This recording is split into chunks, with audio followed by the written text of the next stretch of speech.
पहा किती छान झाले थेपले मेथीचे, एकदम सॉफ्ट.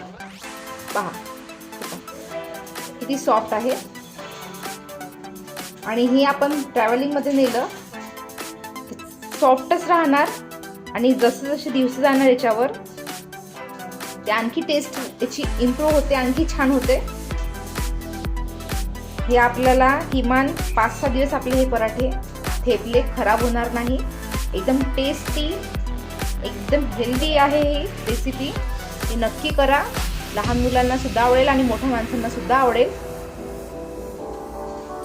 आणि हे पराठे आपण ठेच्याबरोबर, टोमॅटो केचप बरोबर किंवा चटणी राहते आपल्या. फुल व्हिडिओ पाहायचा असेल तर डिस्क्रिप्शनमध्ये मी लिंक प्रोव्हाइड करणार आहे, तिथून तुम्ही पाहू शकता. थँक्यू.